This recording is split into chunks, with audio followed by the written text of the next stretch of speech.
These days, it seems screens are virtually everywhere in our lives. When it comes to limiting our kids' time in front of a screen, it can be one of the most challenging things that we face as parents. And to make it even more complicated, some screen time right now is for education. Today's guest is on a mission to raise awareness of the impact screens are having on our overall health and the health and well being of our kids. Through her work, she and her organization, healthyscreenhabits.org, is helping families everywhere develop healthier screen habits. She is also a mother of four, so she really gets it when it comes to screen time with kids. I am so excited to have Jeannie Sprague join us again to talk about the time we spend behind screens and how it is impacting our kids. Welcome, Jeannie. We are excited to have you. Thanks, Molly. I'm so happy to be back. Yes, absolutely. Jeannie, last month we had such a good conversation about our own relationship with technology as adults and the dopamine response and how all this screen time is impacting us. And so today, so exciting and so many of our users are eagerly awaiting for this podcast to come out. We want to focus on the kids and the kids that are in our lives right now, in our homes right now, and how we can help them create healthier boundaries. So let's just start, let's kick it off with how we see screen time showing up differently at the different ages and how much is enough for each age group. Great questions. First of all, I want to add a disclaimer that we're all in this together, and anything that has been done in the past is you can remedy and you can learn more and be able to start over again. Um, Parenting is hard, full stop. And adding in this new dimension of screens and technology in general is a really tricky thing to do because we're the first generation of parents that have ever done this before. Mhm. So give yourself grace and be able to know that you can always make changes and do things in a different way as you learn more. So I just want to put that out there that this is a no guilt zone, no guilt conversation Hmm. as we move forward in learning all the things that we can do to help our kids. Yeah, So thank you for that because I know even going into this, I'm like, well, I've already failed at the screen time boundary for my kindergarten, and I know so many of us kind of feel that way too. That gets just kind of we've thrown that up in the air. So, thank you for that disclaimer and that grace that we all can absolutely. that we all can apply to ourselves. Yes, over and over again.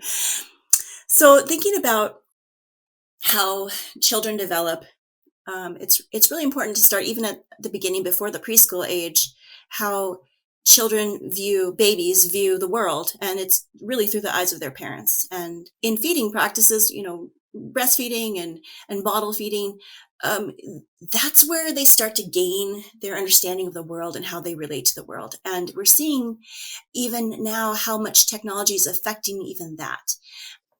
Parents are engaging a little less with the eye-to-eye contact that's so necessary for those first years of development, and instead are scrolling through their phones, and that opportunity to connect eye to eye is a little bit diminishing. And so want to bring awareness to the fact that infants who are having that kind of experience early on are kind of gauging, okay, where do I fit into this? How important am I? Am I important more than the social media feed that mom may be scrolling through at the time? Mm-hmm. And so understanding that even in the early stages, technology is affecting the way a child is viewing himself and his relationships in the world is, I think, really important, an important understanding that we should all consider. Moving on, though, that kind of impacts how then we treat uh, certain parts of toddlerhood that may be really challenging. I'm sure we've all been there where we've got a child in a shopping cart or at a restaurant that's very frustrated and crying and having a hard time dealing with emotions and the things that are going around them.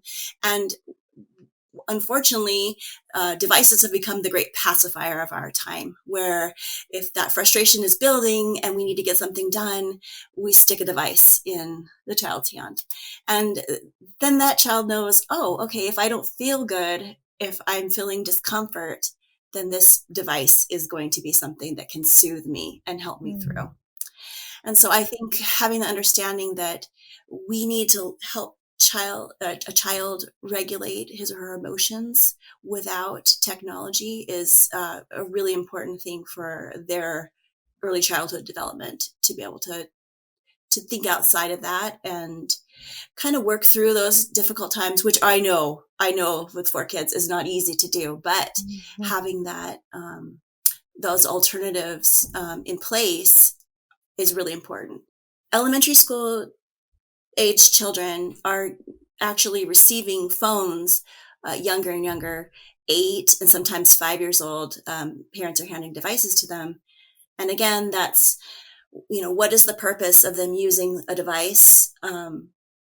Generally speaking, things that can be done, communication can be done in a family setting. So oftentimes it's not as helpful to have them have their own device at that point where they're unable to regulate their use. As I talked about last month, it's hard for us to, as adults, manage our time with phones and other devices. And so if we're handing kids their own devices to use, then that becomes really tricky to have that expectation that they're going to be able to manage their own device use. Mm.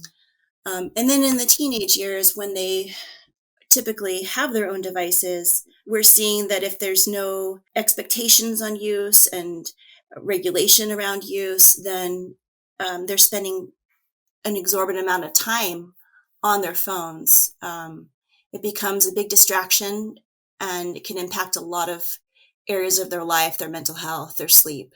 And so being aware of the ways that these devices are impacting at these specific ages, I think, can help us curb and start to um, put some restrictions and expectations in place that would be helpful for their development. Yeah, absolutely. And you know, Jeannie, I love how you kind of point out this potential dependency on devices in order to regulate emotions, and it's so interesting. I can absolutely resonate with that. Where you're in a restaurant, or there's a meltdown, or if you really need to get something done, and that iPad and that game on it, even though it's marketed as an educational learning tool, is so easy just to kind of hand, and it is an instant pacifier, as you call it. And when you think about that dependency emotionally that is creating at a younger age, you can definitely see how that builds and kind of expands into the older years in teens, and even adults. So that's very, very eye opening. Right now, like, so much of our children are, from elementary, like I said, my daughter's in kindergarten, and 95% of her schoolwork is on the iPad, whether it's a Zoom session with her peers, or recommended gaming apps that she plays with the other kids in her class. And so we're utilizing the educational need to try to create this socialization that children are really missing right now, at least, from my Right. experience and some other parents too. Is there a benefit to that, with the lack of social, face to face and human socialization right now? Is there a, is there a benefit to utilizing technology in that way? That's a great question. I think you have to look at it case by case. And in this case that we're in, um, yes, you have to be able to say what what is the value and how does it support the values that we have. And of course, education is going to be right up there. And so you have to look at, well, what's the purpose in it and what is the quality of it. Um, if you're talking about playing a video game, well, that's not going to be as high quality as that screen FaceTime sort of interaction where you're at least communicating with another person. I mean, those kinds of things add value. And so that's worth it. That's worth the time that you're spending on the screen.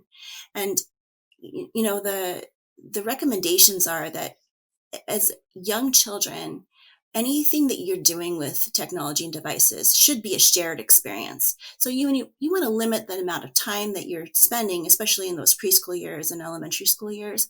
But not only that, but you also want to be thinking about, well, what is it that we're actually doing? If we're watching something together as a family, that's going to be a much richer experience than sitting alone on a tablet and not interacting with anybody, maybe commenting or liking something on a social media feed.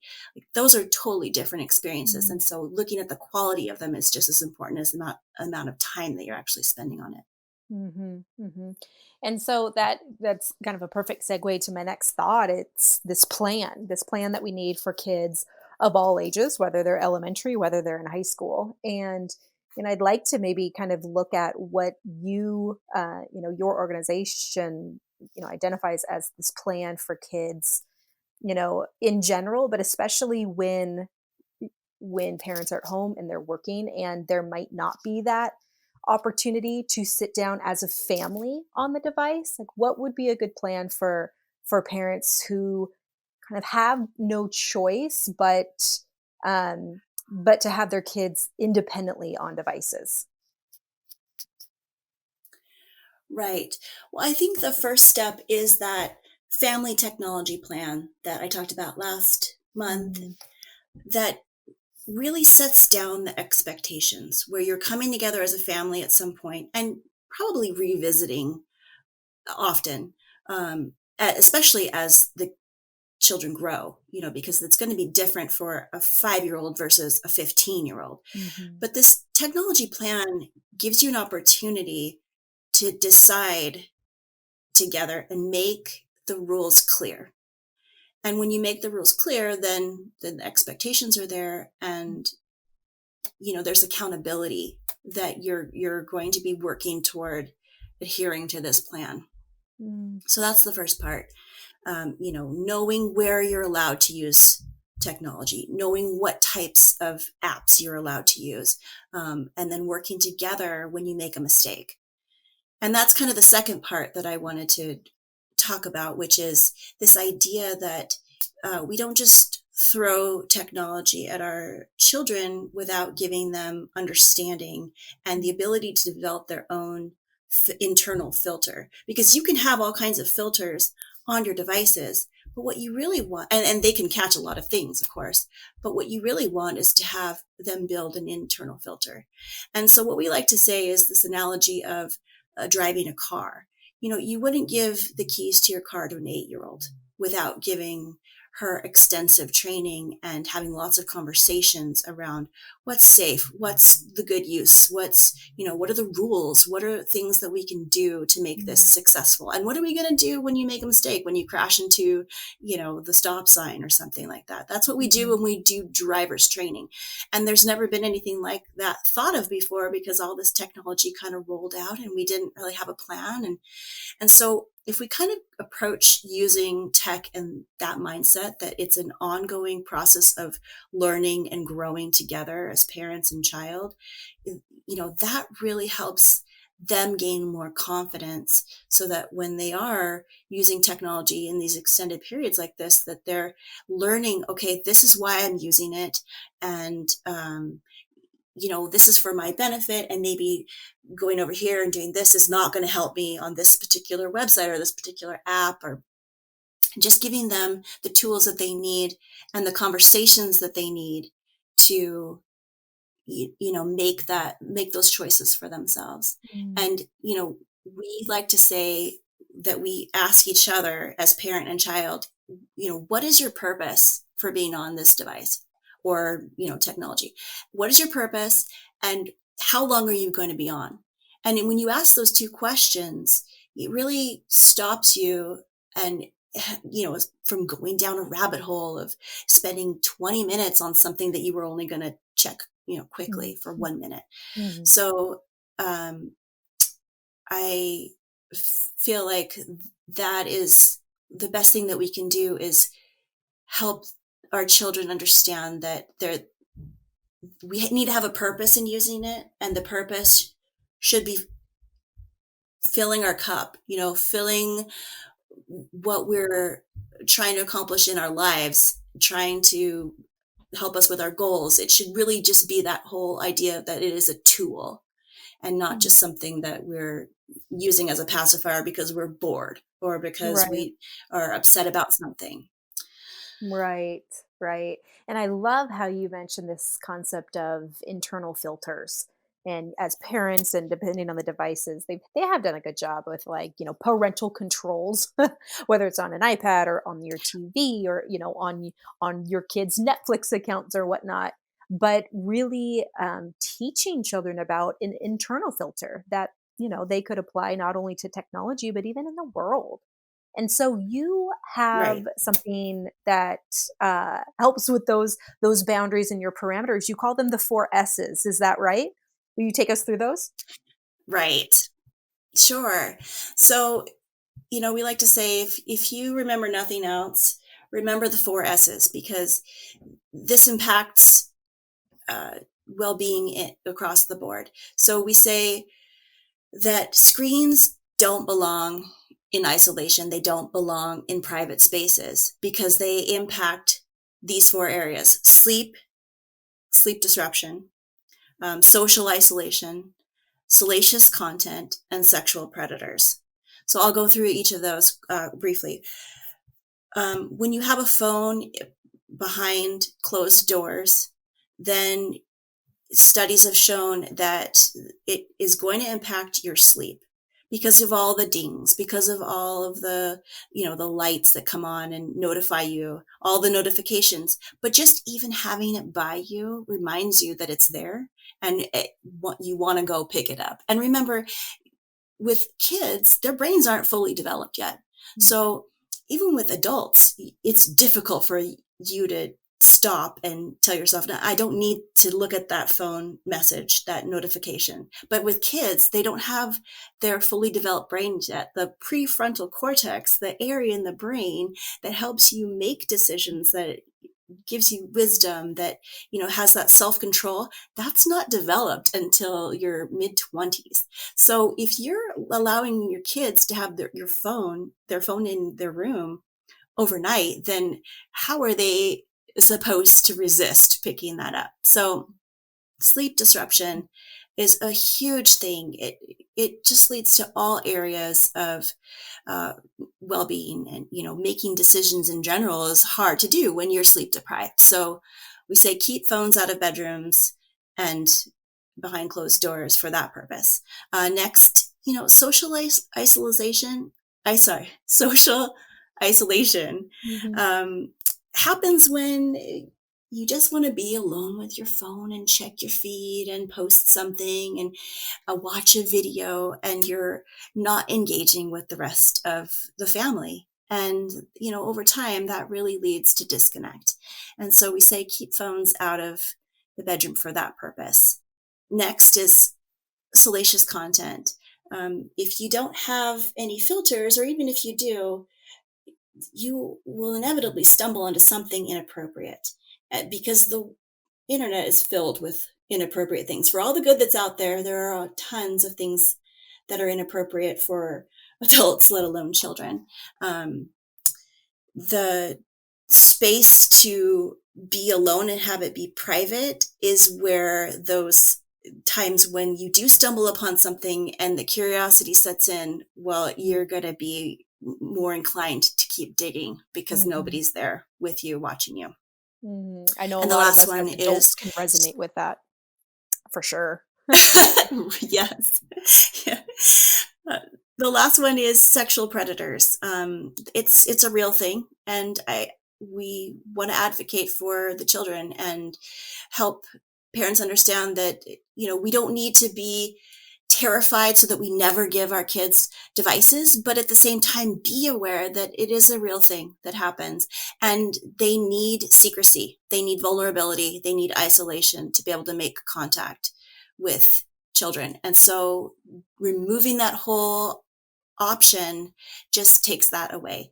And so again, it's a matter of keeping the interaction with the device in a public place where you can have conversations when you do stumble upon something, because really it is a matter of not if, but when they stumble upon something inappropriate. And we're talking everything from cyberbullying to pornography. Right.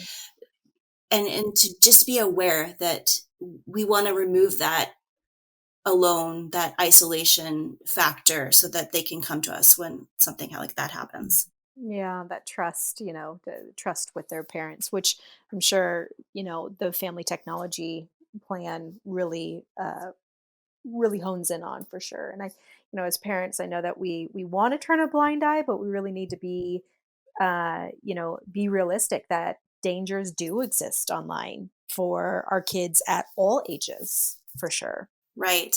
My colleague Hillary Wilkinson has coined this term that the internet is a place. And that really changes your perspective. So, to allow a child unrestricted internet access or to be alone is like the equivalent of dropping them off alone late at night on some seedy, shady corner in the worst part of town. Wow. Because, Yeah, yeah, to think about that, like you would never do that, right? But we think that well, that's not going to happen to them, or these things are over exaggerated. But really, it just thinking of it as as a place puts it in a totally different frame of mind. absolutely. Absolutely. And it makes sense like that, thinking about dropping your kids off in the middle, of town and running away, that seems absolutely, wild, right? Nobody would ever do that. But we don't necessarily apply that to technology, because we think that you can turn it off, at any time, and you're in the house or you're in the room, or we don't necessarily recognize those dangers, mentally and emotionally for our kids as much as what they're actually witnessing and seeing online. Right, exactly. Jeannie, thank you so much for joining us again and sharing all of your wonderful wisdom from you and your organization. I know the biggest things I am taking away from today are tech guidelines are not a one size fits all. And especially with our kids schooling from home and feeling socially isolated, that family plan will help us all be on the same page when it comes to screen time devices with our children, no matter what age they are. Also, we need to get real with ourselves and also our kids about the dangers that exist online at all ages. And having healthy screen boundaries for our kids can help them not only navigate this digital world, but also the world outside of tech. You can find a link to the family technology plan in the show notes. Again, Jeannie, thank you. Thank you for joining me on this hot topic. And until next time, be well.